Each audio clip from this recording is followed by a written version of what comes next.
Hello दोस्तों, मैं रमेश कुमार आप सभी का स्वागत करता हूं आपके अपने YouTube चैनल पे। तो दोस्तों, इससे पहले की वीडियो में हमने देखा कि एक्टिव वॉइस के सेंटेंस को कैसे पैसिव वॉइस के सेंटेंस में हमने बड़ी ही सावधानी से आसानी से हमने चेंज किया। तो वहाँ पे मैंने बताया था कि एक्टिव वॉइस का सेंटेंस जब पैसिव वॉइस के सेंटेंस में चेंज होता है तो उसका कॉमन सा एक स्ट्रक्चर होता है, जिसमें करना क्या होता है हमें कि हमें एक्टिव वॉइस का जो सब्जेक्ट होता है उसे पैसिव वॉइस का ऑब्जेक्ट बना देना होता है, और एक्टिव वॉइस का ऑब्जेक्ट जो होता है वो पैसिव वॉइस का सब्जेक्ट बन जाता है। और यहाँ पे जो हमें अलग से वर्क करना होता है वो हेल्पिंग वर्ब के लिए था कि हमें हेल्पिंग वर्ब की पहचान करनी होती कि कौन सा सुटेबल हेल्पिंग वर्ब या ऑक्सिलरी वर्ब हमें पैसिव वॉइस में यूज करना रहेगा। और वर्ब की थर्ड फॉर्म कॉमन रहती है और इसके बाद में प्रीपोजिशन का यूज होना कॉमन रहता है। तो इसी क्रम में हम लोग ये देखेंगे कि पैसिव वॉइस में अगर हमारा पैसिव वॉइस में अगर हमारे एक्टिव वॉइस के सेंटेंस में मॉडल ऑक्सिलरी वर्ब आती हैं, मॉडल्स आ जाती हैं, तो उनका पैसिव वॉइस बनेगा तो क्या होगा। तो हमारा एक्टिव वॉइस का सेंटेंस जो है, एक्टिव वॉइस के सेंटेंस में अगर कहीं पे विल या फिर शैल, कैन या फिर could, may, might, would, should, must, ought, ये अगर मॉडल्स आ जाती हैं तो जब उनका पैसिव वॉइस बनाया जाएगा तो पैसिव वॉइस बनाते समय हमें करना क्या होगा, हमें इन मॉडल वर्ब्स के साथ में बी का यूज करना होता है। ठीक है, तो दोस्तों हम लोग क्या करेंगे, मॉडल वर्ब्स के साथ में किसका यूज करेंगे, बी का यूज करेंगे। आइए इसी चीज को हम लोग एग्जाम्पल के माध्यम से समझने का प्रयास करते हैं। I must help the poor, I must help the poor. तो यहाँ पे हमारी मॉडल जो है, मॉडल वर्ब आई हुई है, मस्ट जो हमारी यहाँ पे क्या है, मस्ट हमारी यहाँ पे मॉडल वर्ब हो जाती है। तो जब हम इसका बनाएंगे पैसिव वॉइस तो हमारा जो ऑब्जेक्ट है ये बनेगा सब्जेक्ट, तो यहाँ पे आ जाएगा the poor, the poor, the poor. और इसके बाद में फिर हमें क्या लेना होगा, मॉडल लेना होगा, तो द पुअर मस्ट, और इसके बाद में फिर हम लोग बी ऐड करेंगे अपनी तरफ से, the poor must be, verb की थर्ड फॉर्म हेल्प्ड, इसके बाद में प्रीपोजिशन बाई, और आई का क्या हो जाएगा, मी हो जाएगा।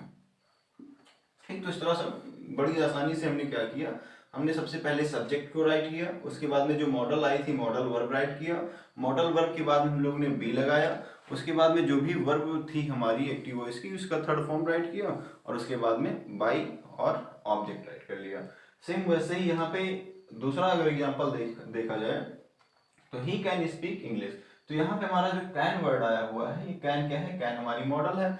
तो कैन मॉडल है, तो जब इसका पैसिव वॉइस बनाया जाएगा तो हमारा इंग्लिश सब्जेक्ट बनेगा। तो English can be spoken by him, English can be spoken by him. तो ये हमारा हो जाएगा English can be spoken by him. ठीक है, तीसरा एग्जांपल देखते हैं। तो we should love our country, we should love our country. तो यहाँ पे शुड वर्ड जो है ये क्या है हमारा, ये मॉडल है। तो जब इसका पैसिव वॉइस बनाया जाएगा तो ये हमारा आवर कंट्री ये बनेगा subject, our country, our country. और मॉडल क्या थी यहाँ पे, मॉडल यहाँ पे थी शुड, तो हम यहाँ पे शुड लिख देंगे, आवर कंट्री शुड, और इसके बाद में हमें ऐड करना था बी, और इसके बाद में वर्ब की थर्ड फॉर्म, इसके बाद में वर्ब की third form should be loved, और इसके बाद में प्रीपोजिशन, उसके बाद में ऑब्जेक्ट। तो वी जो हमारा ऑब्जेक्ट की प्लेस पे आएगा तो ऑब्जेक्टिव केस ले लेगा, पास हो जाएगा। चौथा example, I shell help you, I shell help you. यहाँ पे शैल जो है ये क्या है, मॉडल है। तो यू हमारा क्या बनेगा, सब्जेक्ट बनेगा यू, और यू के अकॉर्डिंग क्या लगेगा, will. You will be, you will be helped by me. तो देखा आपने कि बड़ी ही आसानी से हमने क्या किया, जो मॉडल वर्ब्स आती हैं मॉडल वर्ब्स का हम लोग पैसिव वॉइस बनाते हैं। बस बिल्कुल सिंपल सा रहता है कि हमें modal verbs, proper modal verbs का यूज करके उसके बाद में बी लगाना होता है, बाकी सारे रूल्स पहले के जैसे होते हैं। तो आइए दोस्तों हम लोग स्पेशल रूल्स के अंतर्गत में देखते हैं यूज ऑफ देयर। यदि एक्टिव वॉइस के सेंटेंस में देयर आया हो, क्या आया हो, देयर, तो यदि एक्टिव वॉइस के सेंटेंस में देयर का प्रयोग हुआ हो तो उसका पैसिव वॉइस कैसे बनाया जाएगा। तो ऐसे वाक्यों का पैसिव वॉइस बनाना बहुत ही आसान होता है। देखिए कैसे बनाया जाता है कि यदि एक्टिव वॉइस के सेंटेंस का स्ट्रक्चर हो कि पहले उसमें देयर आया हो, उसके बाद में वर्ब आई हो, और उसके बाद में नाउन आया हो, और उसके बाद में क्या हो, इन्फिनेटिव आया हो, यानी कि 2+v1 आई हो। ठीक, तो जब ऐसा अगर स्ट्रक्चर होता है एक्टिव वॉइस के वाक्य का, तो जब हम उसका पैसिव वॉइस बनाएंगे तो हम लोग क्या करेंगे, पैसिव वॉइस में सबसे पहले देयर लिखा जाएगा, उसके बाद में वर्ब, जो वर्ब दी जाएगी उसी वर्ब को नोट करना होगा, जो नाउन हमारा दिया रहेगा उस नाउन को नोट किया जाएगा, और जो हमारा इन्फिनेटिव आया था 2+v1 उसको ब्रेक करके 2 के साथ में बी लगाया जाएगा, टू बी कर दिया जाएगा और वर्ब की थर्ड फॉर्म कर दी जाएगी। तो बहुत ही आसान होता है। आइए इसको हम लोग एग्जाम्पल के माध्यम से देखते हैं। जैसे हमारा एग्जाम्पल है there is time to study, there is time to study, तो वाक्य की स्टार्टिंग किससे हुई, देयर से हो गई है। तो इसका जब हम पैसिव वॉइस बनाएंगे तो क्या हो जाएगा, ये हो जाएगा there is time to be studied. ठीक है, तो कितनी आसानी से हमने इसका एक्टिव से पैसिव बना दिया। सेम टू सेम हमारा देयर इज टाइम, यहां तक सेम टू सेम नोट किया, और टू के साथ में हमको क्या करना है, बी को जोड़ देना है और वर्ब की थर्ड फॉर्म का यूज करना है। और ऐसे ही हम लोग दूसरे एग्जांपल में करेंगे, there is nothing to gain, तो इसका जब पैसिव वॉइस बनाया जाएगा तो देयर इज नथिंग, टू के साथ में बी ऐड करेंगे, to be gained.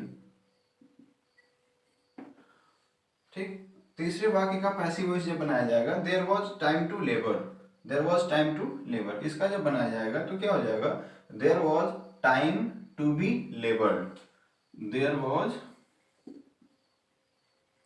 Time to be laboured.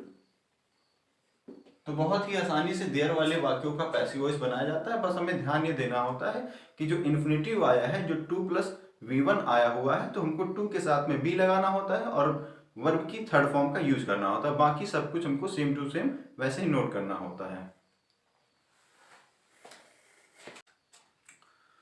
तो आइए दोस्तों, हम लोग एक्टिव वॉइस से पैसिव वॉइस बनाने के स्पेशल रूल्स के क्रम में हम लोग देखते हैं, यदि एक्टिव वॉइस के सेंटेंस में इट का प्रयोग हुआ हो, तो यदि एक्टिव वॉइस के सेंटेंस में इट का प्रयोग हुआ हो तो उसका पैसिव वॉइस कैसे बनाया जाएगा। तो यदि एक्टिव वॉइस के सेंटेंस का स्ट्रक्चर होता है, उसमें इट आया हो, इट के बाद में वर्ब का प्रयोग हुआ हो और उसके बाद में नाउन आया हो, फिर इन्फिनेटिव यानी 2+v1 आया हो और ऑब्जेक्ट का प्रयोग हुआ हो।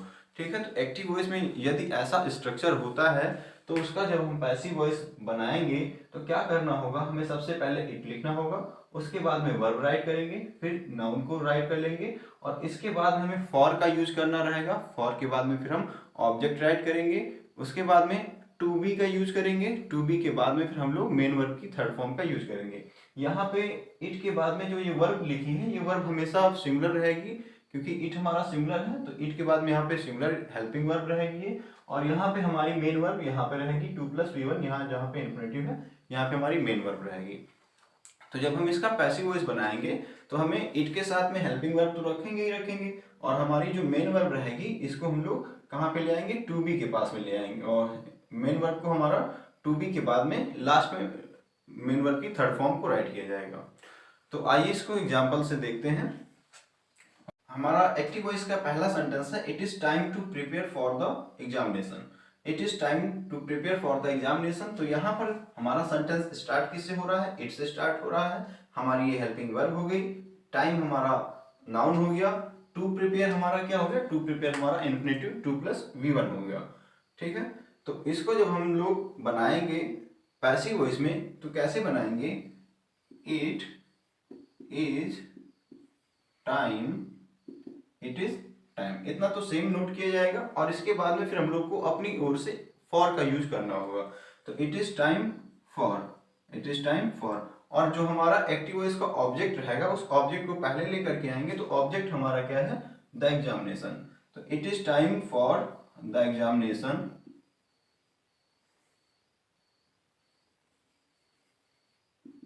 The examination. ठीक है, और इसके बाद में क्या लिखना होगा, हमें टू बी लगाना होगा, टू बी, और यहाँ पे वर्ब क्या थी हमारी, वर्ब हमारी थी प्रिपेयर, तो टू बी प्रिपेयर्ड। ठीक है, तो हमने same to same it is time को ऐसे ही नोट कर लिया और इसके बाद में फॉर का यूज होगा, फिर हमारा जो ऑब्जेक्ट रहेगा ऑब्जेक्ट नोट किया जाएगा, फिर टू बी आएगा और वर्ब की थर्ड फॉर्म का प्रयोग किया जाएगा। ठीक है, तो हम लोग दूसरे सेंटेंस को देखते हैं। दूसरा एक्टिव वॉइस का सेंटेंस क्या है, it is time to learn computer. तो इसका क्या हो जाएगा, सेम ऐसे ही, it is time for computer to be learn. तो क्या हो जाएगा, it is time, it is time for computer to be learn, to be learn. Third form, third sentence को देखते हैं, it is now time to play cricket. तो इसका जब बनाएंगे तो क्या हो जाएगा, it is now time for cricket to be played. तो it is time for, it is now time, sorry, it is now time, it is now time for cricket to be played. तो ये था active voice से passive voice बनाने का नियम it वाले वाक्यों का। इससे पहले वाले वाक्य में हमने देखा देयर वाले वाक्यों का कैसे हम लोग एक्टिव से पैसिव बनाएंगे, और ये था हमारा इट वाले वाक्यों का। तो आइए दोस्तों, इट के सेंटेंस के बाद में हम लोग ये देखते हैं कि अगर हमारा एक्टिव वॉइस का जो दिया हुआ सेंटेंस है, अगर वो इंपरेटिव सेंटेंस में रहे। इंपरेटिव सेंटेंस यानी कि उसमें ऑर्डर दिया गया हो, या फिर रिक्वेस्ट, सजेशन, या फिर प्रपोजल दिया गया होता है, तो ऐसे वाक्यों का पैसिव वॉइस कैसे बनाया जाएगा। तो सबसे पहले हम लोग ये देखें कि एक्टिव वॉइस का जो दिया गया सेंटेंस है, यदि उसमें ऑर्डर दिया गया हो तो उसका पैसिव वॉइस कैसे बनेगा। तो यदि एक्टिव वॉइस के सेंटेंस में ऑर्डर दिया गया है तो उसका पैसिव वॉइस बनाते समय हम लोग जब देखेंगे कि अगर एक्टिव वॉइस का जो सेंटेंस अफर्मेटिव होता है, तो यानी कि उसका पैसिव वॉइस भी अफर्मेटिव बनेगा। तो उस केस में हमको करना क्या होगा, पैसिव वॉइस में जब हम जाएंगे तो हम लोग सबसे पहले लेट का यूज करेंगे, और लेट के बाद हम लोग सब्जेक्ट का यूज करेंगे। लेट और उसके बाद में फिर सब्जेक्ट का यूज करेंगे, उसके बाद में बी का यूज किया जाएगा, फिर मेन वर्ब की थर्ड फॉर्म, और उसके बाद में अदर वर्ड्स जो भी रहते हैं उनका यूज किया जाएगा। यहाँ पर एक बात ध्यान देने की ये है कि लेट के बाद में अगर कभी भी कोई प्रोनाउन आता है तो उस प्रोनाउन का हमेशा ऑब्जेक्टिव केस यूज किया जाएगा। तो लेट के बाद में यदि कोई प्रोनाउन आता है तो उसका ऑब्जेक्टिव केस रहेगा, और इसके लास्ट में हम लोग बाई का यूज नहीं करते हैं, बाई यू का यूज नहीं करते हैं, क्योंकि यहाँ पे हमेशा सब्जेक्ट जो रहता है यू रहता है। ठीक है, तो लास्ट में हम लोग बाई यू का यूज नहीं करते हैं। तो आइए इसको हम लोग एग्जाम्पल के माध्यम से समझते हैं। जैसे बोला गया shut the door, shut the door, तो यहाँ पे हमारा ये क्या है, हमारा यहाँ पे ऑर्डर दिया गया है, शट द डोर, दरवाजा बंद करो। तो जब हम इसका पैसिव वॉइस बनाएंगे, सबसे पहली बात तो हम पहचान करेंगे कि सेंटेंस है कैसा। तो सेंटेंस ये है हमारा इंपरेटिव का, इंपरेटिव में ऑर्डर दिया जा रहा है कि दरवाजा बंद करो। ठीक है, तो ऑर्डर सेंटेंस है, इसका जब पैसिव वॉइस बनाया जाएगा तो सबसे पहले हम लोग लेट से सेंटेंस की स्टार्टिंग करेंगे, लेट, और इसके बाद में हमारा जो सब्जेक्ट है वो यानी ऑब्जेक्ट जो रहता है वो हमारा सब्जेक्ट बनता है। तो हमारा ऑब्जेक्ट यहाँ पे क्या है, द डोर। तो द डोर जो है हमारा ये बनेगा सब्जेक्ट। तो let the door, let the door, और इसके बाद में क्या लिखना है, हमें बी का यूज करना है, लेट द डोर बी, और शट का जो थर्ड फॉर्म होता है वो क्या होता है, शट ही रहता है, let the door be shut. तो ये हमारा हो जाता है, इसका पैसिव वॉइस हो जाता है। यहाँ पे हमें ध्यान ये देना है कि जैसे यहाँ पे अगर कोई प्रोनाउन आया होता तो उसका यहाँ पे हम लोग ऑब्जेक्टिव केस यूज करेंगे। ठीक है, और यहाँ पे बाई यू का यूज नहीं करना है। ठीक है, अगर यही हमारा जो सेंटेंस है निगेटिव में होता, जब हमारा ऑर्डर सेंटेंस निगेटिव में होता, उस केस में हमें करना क्या होगा, उस केस में हमें बिल्कुल सेम ऐसे ही लिखना है। बस अंतर क्या होगा यहाँ पे कि हमें लेट का यूज करना होगा, फिर सब्जेक्ट आएगा, हमें बी के साथ में क्या करना है, नॉट भी करना है, बी के साथ में नॉट बी का यूज करना होगा। बाकी सारा कुछ अफर्मेटिव के जैसा ही रहेगा।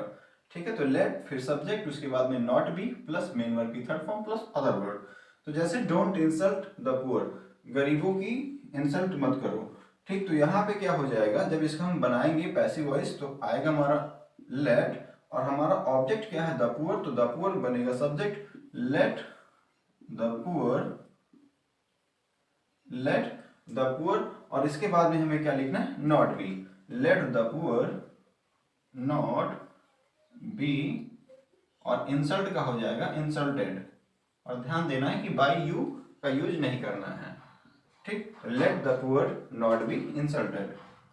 ठीक है दोस्तों, तो ये था हमारा इंपरेटिव का एक्टिव से पैसिव, जब सेंटेंस अफर्मेटिव में हो या फिर निगेटिव में हो। अब आइए एक ऐसा सेंटेंस देखते हैं, इंपरेटिव के ऑर्डर का ही एक ऐसा सेंटेंस देखते हैं, ऑर्डर सेंटेंस एक ऐसा देखते हैं जिसमें हमारी जो वर्ब होगी वो वर्ब हमारी इंट्रांसिटिव वर्ब होती है। तो सबसे पहले समझिए इंट्रांसिटिव वर्ब क्या होती है। तो इंट्रांसिटिव वर्ब वो वर्ब होती है जिनमें कर्म नहीं आता है, जिनमें ऑब्जेक्ट नहीं आता है। तो ऐसी वर्ब जिनके बाद में ऑब्जेक्ट नहीं रहता है, ऑब्जेक्ट नहीं आता है, उनको हम इंट्रांसिटिव वर्ब कहते हैं। तो ऐसे ऑर्डर सेंटेंस का पैसिव वॉइस बनाना और भी आसान होता है। तो इंट्रांसिटिव वर्ब अगर आता है तो उसका जब पैसिव वॉइस बनाएंगे तो हमें करना क्या होगा, हमें starting you are ordered to say करनी है। हम लोग अपने आप से you are ordered to write करेंगे, उसके बाद में जो इंट्रांसिटिव वर्ब रहेगी उसे नोट कर लिया जाता है। एग्जाम्पल देखते हैं, जैसे बोला गया सिट डाउन बैठ जाओ। तो यहाँ पे सिट डाउन जो है ये क्या है, एक वर्ब है, और यहाँ पे इसका ऑब्जेक्ट नहीं गिवन है, ऑब्जेक्ट नहीं है इसमें। तो इसलिए जब हम इसका बनाएंगे पैसिव वॉइस तो क्या हो जाएगा, you are ordered to sit down, you are ordered to sit down, sorry, you are ordered to sit down as come here, यहां आओ। तो इस सेंटेंस में क्या है, इस सेंटेंस में भी हमारा ऑब्जेक्ट जो है वो नहीं दिया गया है, इंट्रांसिटिव वर्ब आई हुई है, कम जो क्या है इंट्रांसिटिव वर्ब है। तो इसका जब पैसिव वॉइस बनाया जाएगा तो क्या हो जाएगा, you are ordered to come here.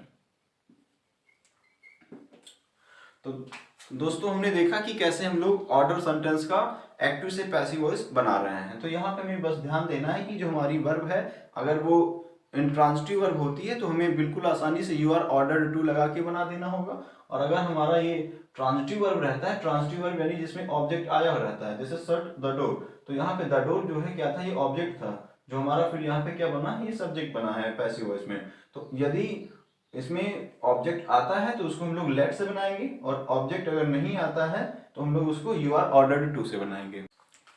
तो आइए फ्रेंड्स, हम लोग इम्परेटिव सेंटेंस के क्रम में आगे देखते हैं कि यदि हमारा जो इम्परेटिव सेंटेंस है वो सेंटेंस अगर हमारा होता है एडवाइस होता है, ठीक, यानी कि उसमें अगर किसी को कोई सजेशन दिया जा रहा है, सुझाव या सलाह दी जा रही है, तो ऐसे वाक्यों का हम लोग पैसिव वॉइस कैसे बनाएंगे।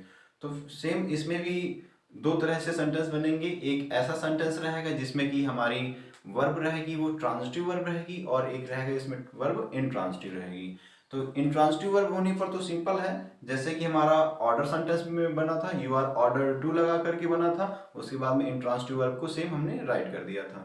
वैसे ही हमारा अगर इंट्रांजिटिव वर्ब से अगर बनता है एडवाइस सेंटेंस या सजेशन सेंटेंस बनता है, तो ऐसे वाक्यों का जब हम पैसिव वॉइस बनाएंगे तो नॉर्मली उसमें हम लोग क्या, ऐसे सिंपली हम लोग उसमें यू आर एडवाइज्ड टू और उसके बाद में उस इंट्रांजिटिव वर्ब को नोट करेंगे। और यदि ट्रांजिटिव वर्ब आती है यानी कि उसमें अगर ऑब्जेक्ट आता है, तो ऐसे वाक्यों का जब हम पैसिव वॉइस बनाएंगे तो हम लोग को करना क्या होगा कि जो ऑब्जेक्ट रहेगा उसको हम लोग क्या बनाएंगे, पैसिव वॉइस में उसको सब्जेक्ट बना देंगे, ठीक, और उसके बाद में फिर शुड बी का यूज किया जाएगा, और उसके बाद में मेन वर्ब की थर्ड फॉर्म का यूज करना रहेगा।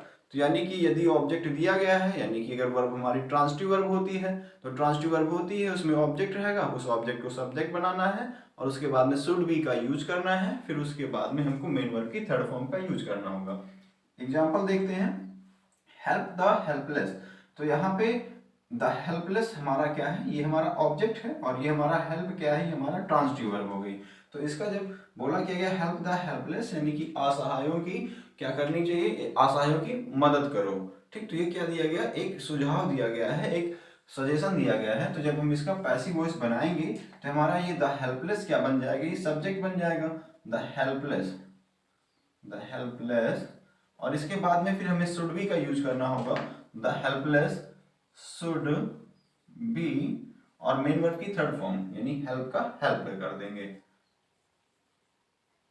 The helpless should be help. इसी तरह दूसरा सेंटेंस हमारा जो कि नेगेटिव में है, डोंट इंसल्ट द पुअर, तो गरीबों की इंसल्ट मत करो, गरीबों का अपमान मत करो। तो जब इसका हम पैसिव वॉइस बनाएंगे तो पहली बात तो ये हमारा सेंटेंस है किसमें, ये हमारा सेंटेंस जो है एक सजेशन है, एक सुझाव दिया गया कि गरीबों की इंसल्ट नहीं करनी चाहिए, गरीबों का इंसल्ट मत करो। तो यहाँ पे जब इसका पैसिव वॉइस बनाया जाएगा तो यहाँ पे हमारा जो ऑब्जेक्ट है वो क्या है, द पुअर है। तो द पुअर हमारा पैसिव वॉइस का क्या बन जाएगा, सब्जेक्ट बन जाएगा। तो ये हो जाएगा द पुअर, और इसके बाद में फिर शुड भी आ जाना चाहिए, द पुअर शुड। अगर ये सेंटेंस हमारा अफर्मेटिव में होता तो हमें शुड बी का यूज करना होता। यदि हमारा सेंटेंस नेगेटिव में है तो इस यहाँ पे शुड नॉट बी का यूज हो जाएगा। तो केवल इतना सा चेंज रहेगा कि हमें शुड और शुड बी के बीच में नॉट का यूज करना रहेगा। तो शुड नॉट बी, इंसल्ट की थर्ड फॉर्म इंसल्टेड कर देंगे, ठीक है। इसके बाद में यदि हमारी जो वर्ब है वो ट्रांजिटिव वर्ब होती है, जैसे बोला गया वर्क हार्ड, कठिन परिश्रम करो, कठिन मेहनत करो, तो यहाँ पे हमारा जो वर्ब है वो कैसी है, इंट्रांजिटिव वर्ब है। इस सेंटेंस में ऑब्जेक्ट जो है नहीं दिया गया है। तो ये है क्या, एक सजेशन है, एक सुझाव है। तो ऐसे वाक्यों का जब पैसिव वॉइस बनाया जाएगा तो सिंपली हम लोग क्या कर लेंगे, यू आर एडवाइज टू। तो वर्क हार्ड का क्या बनेगा, you are advised to work hard, ठीक है। तो बहुत ही आसान था ये भी हमारा सजेशन सेंटेंस इम्परेटिव का। तो हम लोग आसानी से एडवाइस वाले सेंटेंसों का इस प्रकार बनाएंगे, एक्टिव वॉइस से पैसिव वॉइस। तो आइए दोस्तों अब हम लोग ये देखते हैं कि यदि इम्परेटिव सेंटेंस में प्रस्ताव दिया गया हो, प्रस्ताव यानी कि प्रपोजल दिया गया हो, और जब भी प्रपोजल दिया जाता है तो सेंटेंस की स्टार्टिंग जो है लेटस या लेट्स से स्टार्ट होती है, ठीक। तो ऐसे वाक्यों की हम लोग पैसिव वॉइस कैसे बनाएंगे। तो यदि एक्टिव वॉइस का जो सेंटेंस है वो लेटस या लेट्स से स्टार्ट होता है, तो जब हम इसकी पैसिव वॉइस बनाएंगे तो हम क्या करेंगे, हमें पैसिव वॉइस में it is suggested that we should, और इसके बाद में मेन वर्ब की फर्स्ट फॉर्म का यूज करना है। तो बहुत ही आसान ये भी है, हमें पैसिव वॉइस में क्या करना होगा, it is suggested that we should, और इसके बाद में मेन वर्ब की फर्स्ट फॉर्म का यूज कर लेना होगा। तो देखते हैं इसको एग्जांपल से। लेट अस सिंग, ये हमारा क्या है, ये हमारा हो गया एक्टिव वॉइस का सेंटेंस हो गया, लेट अस सिंग। तो इसका जब पैसिव वॉइस बनाया जाएगा तो क्या हो जाएगा, it is suggested that we should, और यहां पे सिंग का फर्स्ट फॉर्म ही रखा जाएगा, दैट वी शुड सिंग। दूसरा वाक्य है लेट्स प्ले टुगेदर। तो जब इसका पैसिव वॉइस बनाया जाएगा तो क्या हो जाएगा, it is suggested that we should play together.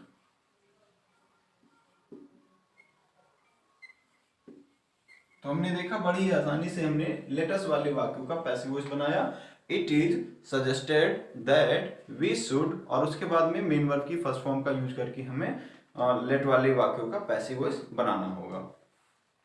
तो ये थी हमारी एक्टिव वॉइस पैसिव वॉइस से रिलेटेड वीडियो, जिसमें हमने एक्टिव पैसिव से रिलेटेड लगभग इंपॉर्टेंट जितने भी रूल बनते थे उसको हमने डिस्कस किया है। फिर भी अगर कुछ रूल्स, एक दो रूल अगर बच जाते हैं तो उनको आप कमेंट करिएगा, यदि आपको आवश्यकता पड़ती है तो मैं उसे दोबारा फिर से वीडियो बना करके अपलोड कर दूंगा, या फिर आप बुक की हेल्प ले सकते हैं। और मेरा एक सजेशन रहेगा कि आप लोग वीडियो देखने के साथ साथ थोड़ा सा बुक में और अदर सेंटेंस देख करके आप लोग प्रैक्टिस करिएगा, जिससे कि आपको ये जो रूल्स हैं, ये जो तरीके हैं और अच्छे से क्लियर हो जाएं। तो दोस्तों आशा करूंगा कि मेरा ये वीडियो आपको अच्छा लगेगा, और यदि वीडियो अच्छा लगता है तो मेरे इस वीडियो को लाइक करिएगा, चैनल को सब्सक्राइब कर लीजिएगा और फ्रेंड्स को शेयर करना बिल्कुल नहीं भूलिएगा। तो दोस्तों मिलेंगे हम लोग अपनी नेक्स्ट वीडियो में।